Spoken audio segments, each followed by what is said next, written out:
Hello and welcome. It is right on the dot, so I wanted to make sure to get started for those of you joining me on your lunch break. But this is a topic that has come up quite a bit lately, and I wanted to shed a little bit of light on your master metabolism switch, your master metabolic switch, your thyroid hormone, and how to keep it healthy and happy, and the reasons that it's so critical to do so.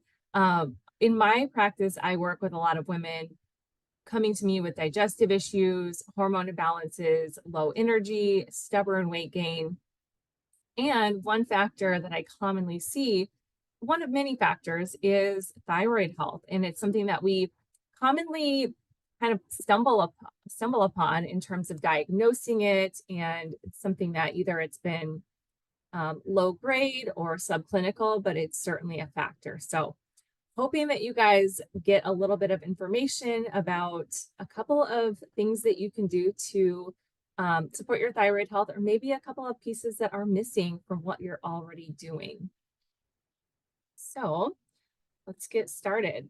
So in terms of thyroid health, it's one piece of a bigger puzzle. And so I always tell people at the start of any presentation, any talk that I do, at the end of the day, you are the expert of your own body. And so I want you to trust your gut. When you feel like something is off, when you feel like something is not quite right with your body and how you feel, just know that there is always a reason, and keep asking questions, keep digging, keep finding someone that will listen and help find that solution.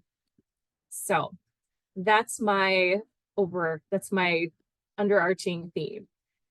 We're going to be approaching this from a functional medicine perspective. And so for those of you who don't know what that is, it's looking at our bodies as an interconnected approach. It's looking at our bodies from, and not just pulling out one symptom, one organ system, but we're actually looking at a whole range of how all of that comes together, because we, at the end of the day, if we're striving for sustainable weight loss, for vibrant health and energy, it's important to look at how we're sleeping, what we're putting in our bodies, how we're moving our bodies, how our level of stress, who our social connections are, and who we're surrounding ourselves with, because those are all critical factors to our health, longevity, and well-being. So a quick recap, I talk a lot about the hormones that control weight, digestion, metabolism. And as you'll see, thyroid is just one of the players here in the game, but it is an important one. As I mentioned, there's a reason it's called the master metabolism, or the master metabolic switch. And there's a lot of things that can go into the health of your thyroid or lack thereof. Now, 1 in 8 women have a thyroid disease. Most of them are hypothyroidism, and most hypothyroidism, I would say the vast majority, is Hashimoto's, which is the autoimmune component of an underactive thyroid. And so we'll talk a little bit more about that as well. But a few of the causes, and we'll dive into today, are stress, toxic burden, nutrient deficiencies, and an autoimmune attack against the thyroid gland itself. It sits right here on your neck, and it's shaped kind of like a butterfly. Here's a few things that our thyroid gland impacts. And so when women come to me and they're constipated and dry skin and anxious and brain fog, that's one of the first things I want to rule out, because at the end of the day, it's so important to not fight your body. For example, if you just can't lose weight, I want to look at, is the thyroid off? Is that something that we can support instead of punishing our bodies? How do we bring it into balance so that the work that we're doing to improve our health is making an even bigger impact? And as you'll see, it impacts so many different things. And, if you have high cholesterol, long term, there's also big ramifications for brain health, and for heart health. Now, number one, often I always start with this, but almost all health and all disease comes back to the gut. Now, the reason for this is that this is where inflammation starts, systemic inflammation. It's where nutrients are absorbed and some nutrients are created. When it comes to mood, It's where 95% of our neurotransmitters are created. When it comes to blood sugar, which has a direct impact on thyroid health, this is our gut bacteria diversity and balance has a lot to do with how many calories we're harvesting and how much of a blood sugar spike that the food that we eat creates. And then weight too. Sometimes if you have bacterial imbalances, it will throw off your blood sugar. You'll harvest more calories from the food you're eating. But if you have intestinal permeability or leaky gut, that is also the gateway to autoimmune disease. You can't have an autoimmune disease without leaky gut. So this is why for almost anything that someone comes to me with, this is where we start. And the best thing that we can do is just look at an autoimmune paleo style of diet, which is really prioritizing healthy proteins, healthy fats, and a wide variety of colorful plants. Every color of the rainbow, the goal is 30 to 50 different veggies, herbs, spices, nuts and seeds, and low glycemic fruits. And then from the autoimmune side, one of the things that we're pulling out are those most reactive foods, those things, those proteins that are going to seep out of the intestinal wall when we've got pathogenic intestinal permeability and create systemic inflammation and that autoimmune attack. What causes intestinal permeability?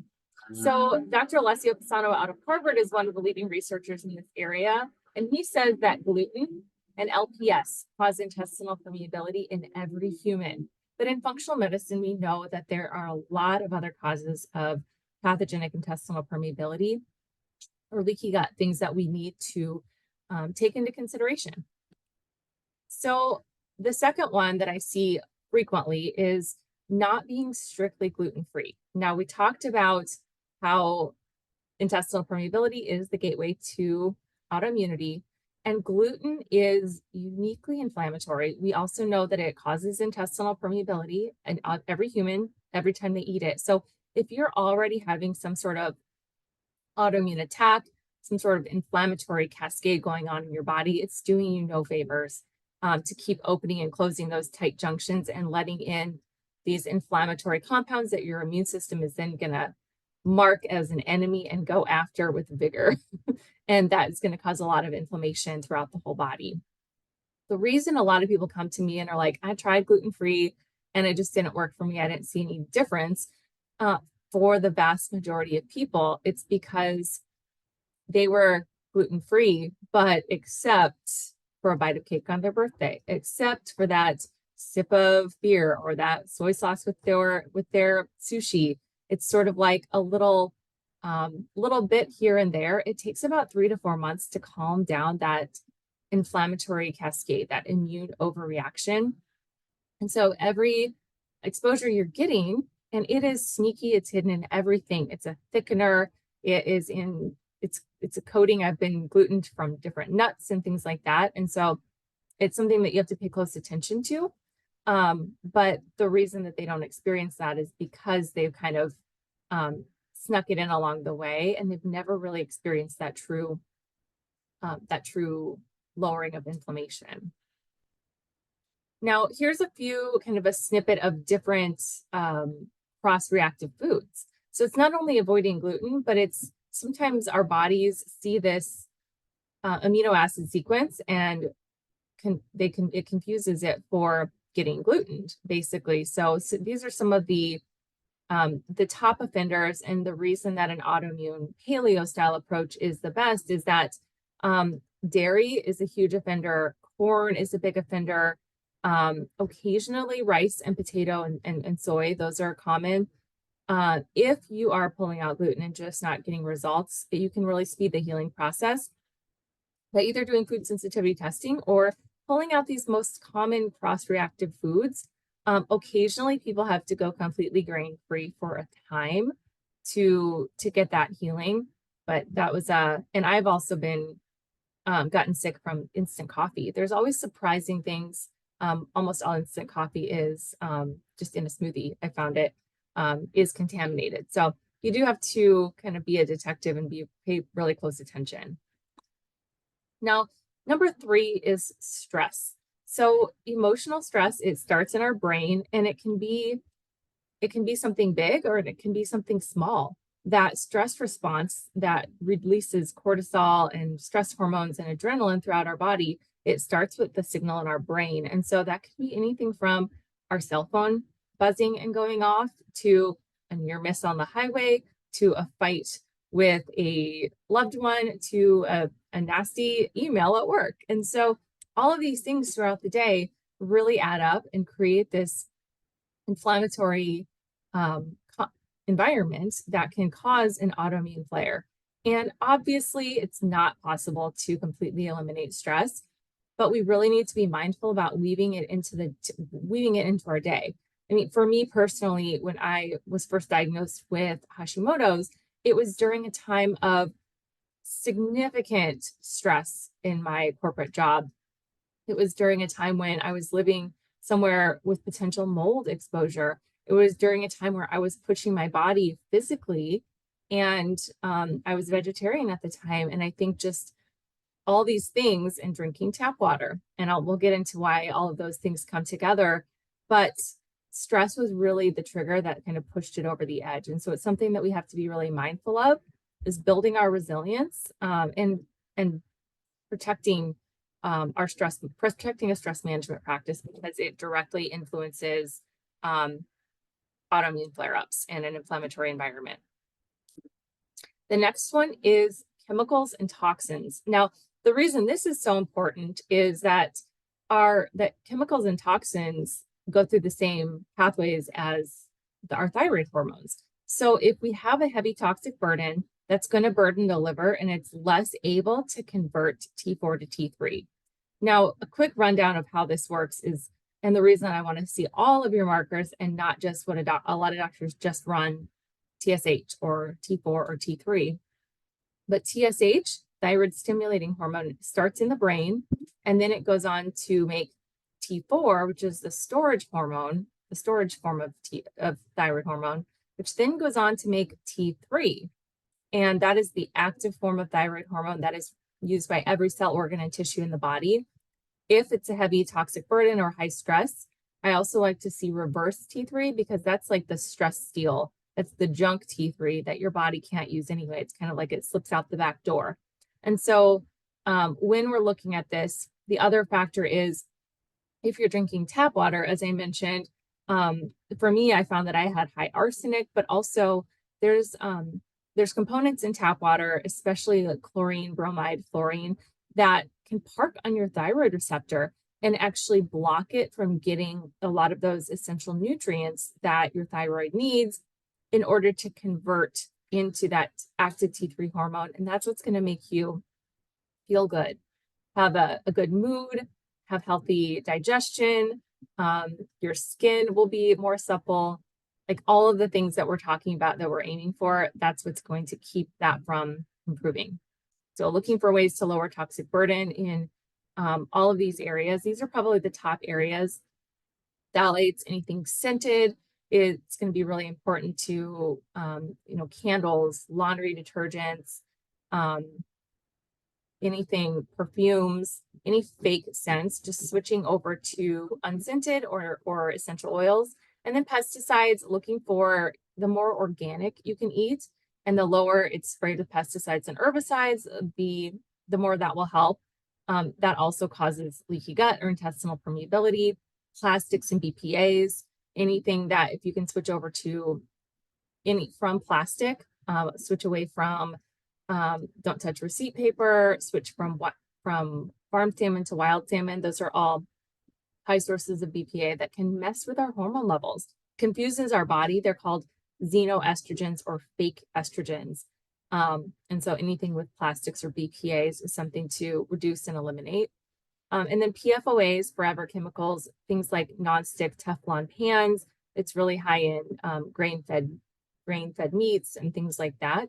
And then tap water, for all of the reasons I mentioned. EWG.org is a great resource. You can enter in your zip code and just kind of see what's high in your local tap water, or get a high quality water filter that screens out a lot of these things that we're trying to avoid.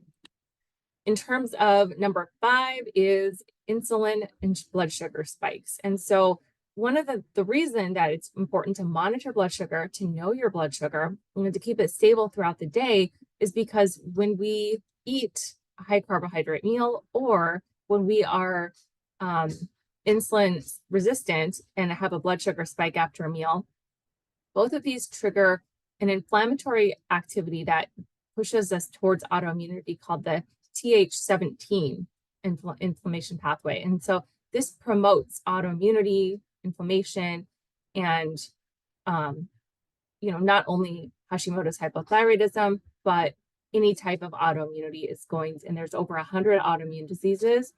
Any of these things are going to apply to all autoimmune diseases. And going back to slide 1, once you have intestinal permeability, if you have one autoimmune disease, you are more likely to get multiple autoimmune diseases. So it's important to go back to the basics. And this is one important thing. You can either wear a continuous glucose monitor, get your fasting glucose and fasting insulin tested, or just really prioritize protein, healthy fats, and fiber with each meal, especially front-loading protein that's going to keep blood sugar stable at the beginning of the day, beginning of the meal, and then any carbohydrate after or closer to workouts when your muscles can pull it out of the bloodstream where it just hangs out and wreaks havoc and causes inflammation, and it can pull it into your large muscle groups. Just going for a walk or getting any kind of physical activity after you eat is also a great way to blunt blood sugar spikes. Number 6, for similar reasons, is missing meals. Now, a lot of women who have, they might have high blood sugar, but a lot of women I see also have low blood sugar. And so when it's going up and down throughout the day, it's going to cause a lot of inflammation throughout the body. And so that feeling of not being hungry in the morning, of sipping coffee, and then later in the morning, all of a sudden your blood sugar just drops out from under you and you feel kind of hangry and shaky, that's classic hypoglycemia. When it drops too low, that also raises a different inflammatory cascade, IL-6, and promotes autoimmune flare-ups. So just try to keep it in this nice narrow window. If you suspect your blood sugar is kind of swinging high and low, you can retrain your body to become more sensitive to that insulin hormone signaling. And really the best way is just to eat within an hour of waking, and then every 3 to 4 hours, prioritizing protein, healthy fats, and plant fibers. And then your body, and then getting movement in. That's going to train your body to be able to be more resilient and tolerate more carbohydrate with less of an overreaction. Number 7 is physical activity. So exercise is so important. It's going to lower inflammation, help with stress hormones, as it releases mood boosting properties, as we all know, especially when we don't feel like it and then we push ourselves to do it anyway, we feel so much better. It helps with blood flow to the brain and throughout the whole body.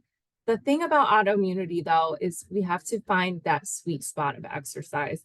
And so a lot of women come to me and they say that, they did a long workout and then they couldn't recover for days afterwards. And that is a sign that you pushed your body too hard. We don't want to be fatigued. We want to find that thread the needle with feeling energized after a workout and not needing to recover for a super long time. For a lot of women, it's 20 to 30 minutes tends to be that sweet spot, that it's not going to push your body, stress your body, create more inflammation or a flare, but it's going to reap all those benefits we're looking for. If you're in doubt, I always say, start with 5 minutes and work your way up until you kind of find your own sweet spot and find something you love. Lifting weights, it should be something that is integrated into your routine, whatever else you're doing. Aim for twice a week with that because of its impact on managing stable blood sugar. That's one of the best ways, is to regularly lift weights and increase muscle. Number 8 is sleep and brain health. Now, this is something that a lot of people don't realize, is that brain and neurological symptoms are one of the most common collateral damage when it comes to thyroid health. And one of the other reasons is because it can mimic a lot of hypothyroid symptoms, things like fatigue and depression, changes in mood. low energy. And so it's important to protect your brain. One of the ways is by creating an anti-inflammatory environment, by healing your gut, by getting 7 to 8 hours of high quality sleep. That is when, if you don't, you're actually insulin resistant the next day. It allows inflammation to go systemic and even cross the blood-brain barrier. And then sleep is also the time when our brains detoxify. And so when we're talking about brain health and mood and inflammation, it's really important to allow our bodies that time. Our brains actually shrink, and the cerebral spinal fluid comes up and flushes out toxins, chemicals, viruses, tau tangles, things that lead to Alzheimer's in the future. And so that is a critical time. It's a critical piece of the healing puzzle as well. And so if sleep is an issue, it's important to understand where that's coming from and what you can do to improve it, to do everything in your power to improve that.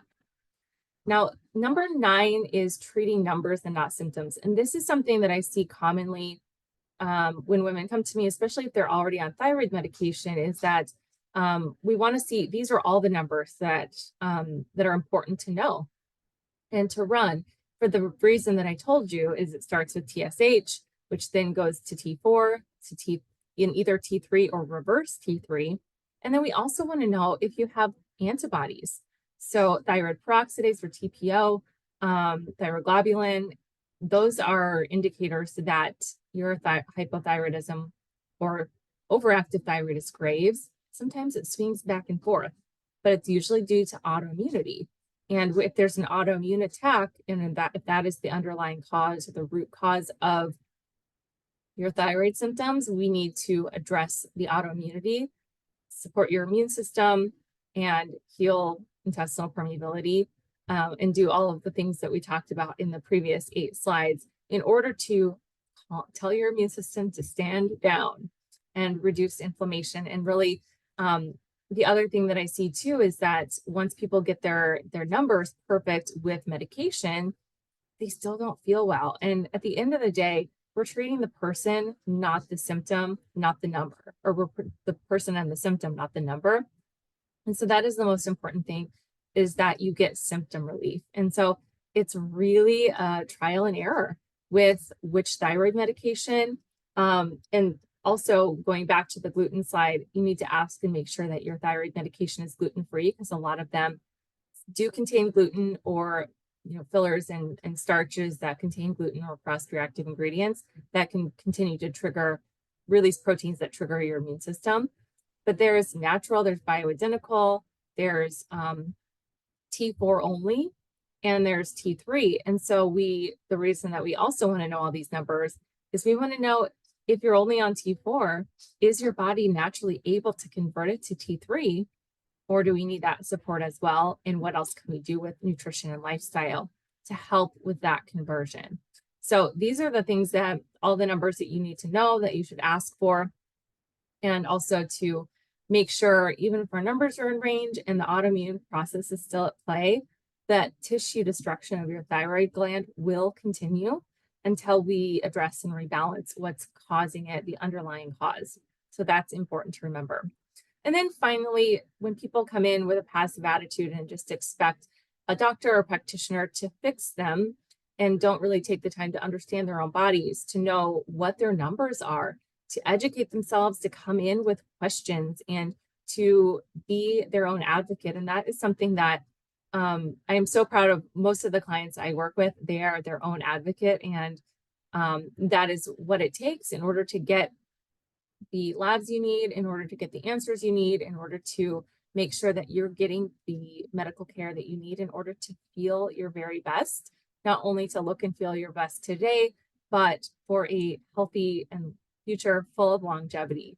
So if you have questions, feel free to message me. If you need help ordering labs, I am always happy to help you get those. And if you guys have any questions who are here live, please let me know.